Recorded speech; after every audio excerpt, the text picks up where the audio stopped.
I see such a global benefit in your approach to this, doctor. I am the aggrieved individual and I can be self focused. I can be so egocentric that I just care about getting over my grievance. But can I think in a broader perspective of how to not only overcome my grievance, but devise a solution that has a benefit to the larger global organization, which could be family and Yep. not just a workplace? It's a mindset change. I want to ask you a somewhat elementary question, but the term discrimination, I think, can be a very all-encompassing term. It could be age discrimination, could be gender discrimination, could be racial discrimination, could be any number of things. Have I framed this properly and certainly reframe my mindset if I need to?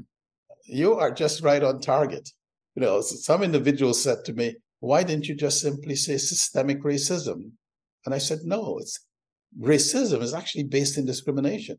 And whether it is, as you said, whether it is gender, whether it is religion, whether it is sexual orientation, whether it's age, it's a series of ideas that are prejudicial to someone else, that is not benefiting someone else. And it may be conscious bias or unconscious bias, but the impact on that individual is the same. So let's deal with discrimination generally. One of the things actually that has happened, and I will be having a workshop, a group approached me and they said, this is a technical group, and they said, we don't have discrimination in our group, but we have a lot of conflict, and we think this approach can help. And I said, well, I had not thought of it that way, but let's do the following. Why don't you bring me 2 cases and let's discuss and let us see whether indeed the methodology fits. And so we did that, and we're going to have a workshop for their comrades. I think a workshop is just absolutely great because for me, as I read your book, as I'm having this discussion, for some people, some of our listeners, it's a mindset shift. It is getting away from the triggers, or at least knowing the triggers, being aware of those triggers that could cause anger in me, and establish a broader mindset of, okay, at the moment I am angered, but I want to think through this. And for me, it involves critical thinking. How can I make this a more global solution that will benefit everyone? I want to encourage our listeners to think about this and to broaden our scope of how we can benefit others, not just ourselves. Dr. Frank, you've just stimulated my thinking, and that's what I love to do. I can think of many broad applications for what you've written about. Well, thank you very much.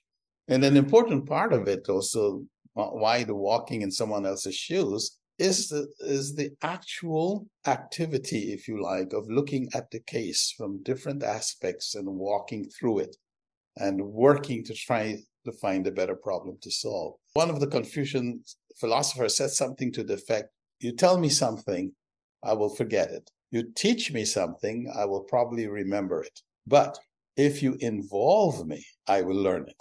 It's the involvement, Peter, of walking in the shoes, looking at the case, trying to find a better problem to solve. Truth of the matter is, we like to find quick, easy solutions. I agree with you. We like to, but I'm thinking that as you described, we're talking about in some cases, we need a cultural change. And that requires work. You have to work at it. We need a cultural change. And in fact, that diagram I talked about, the matrix, basically defines 4 cultures. One culture where equity is high, inclusion is high, and you are in a very engaged culture. Everyone is engaged, motivated. The opposite, equity low, inclusion low, that's a toxic culture. People with distress want to leave. Or you might be in an area where inclusion is actually very high, but equity is low. Namely, the rules are such that although the frontline manager and the co-workers are working well together, the rules are not supporting them. And so everybody's a little bit anxious, What if the guys who are responsible for the policies, etc., change their mind? Will we be able to maintain this culture? Or that's an unsafe culture.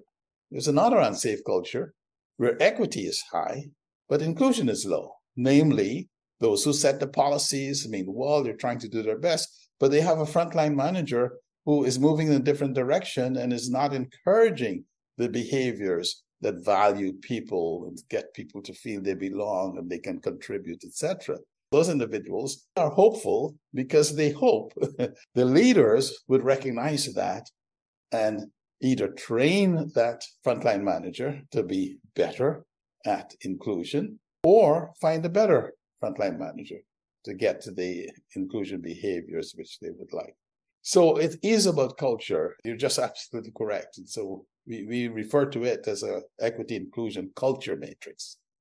To the leaders, particularly, I'm thinking now who are listening to this podcast, they may be thinking, as I'm listening to you, Dr. Frank, we need a cultural change in could be family, could be organization, wherever we are. If you are the head person, doesn't matter what your title is, your role, your function, the lead person, my opinion, you are responsible for the culture in your organization, whatever that organization is.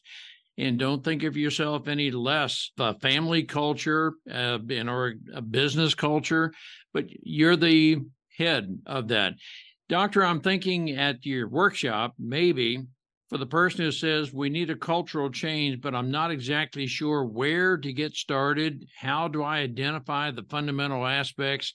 Is there an aspect of defining core values? Is that part of what a cultural change and what defining a culture is?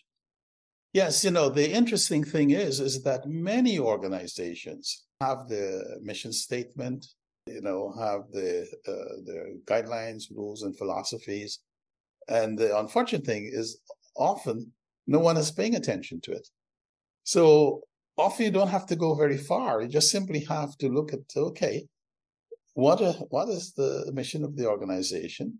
What are the guiding principles we've agreed on? And let's look at each case and see whether indeed, we're following those, or actually the reason we have a problem is that one aspect or another aspect of it has been transgressed. It is less for me, ever so often we think, okay, what we have to do is to come and just redo everything. Well, I'm a physician, so I will tell you, when someone comes to me when I was practicing and they were ill, I didn't immediately think, oh, they need a new body. I started to ask them questions to find out their symptoms.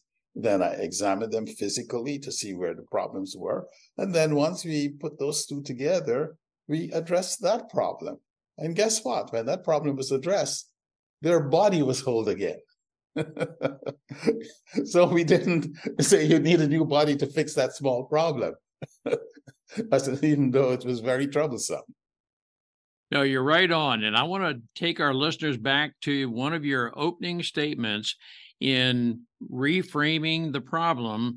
Don't write pages about it. Just make some bullet statements. And the same type thing for mission statements, vision statements. Some companies write volumes about it. And you think, oh my gosh, I can't remember all of that, but I can remember some bullet statements, some of the very poignant points of that. And doctor, I just think maybe that's what some of us need to do. Just get back to the basics. And what are the most salient points of our culture, our company, our values that we want to remember and have out front, but it needs to be something that we can all remember. We don't want to have to memorize volumes of a book. It's something that we want to have easily recollectible. And the important thing of what you just said is we need to recognize that the young people, they will not read volumes and volumes. The reason TikTok is so popular is that everything is basically less than a minute, 30 seconds, etc. And the young people who will be the leaders in a few years, they are growing up with, we need to get to the core immediately. We need to have very clear, crisp, short messages. And then we have the discussion. We don't want to have many, many pages and then try to distill it to find what's the core point. Let's start with the core.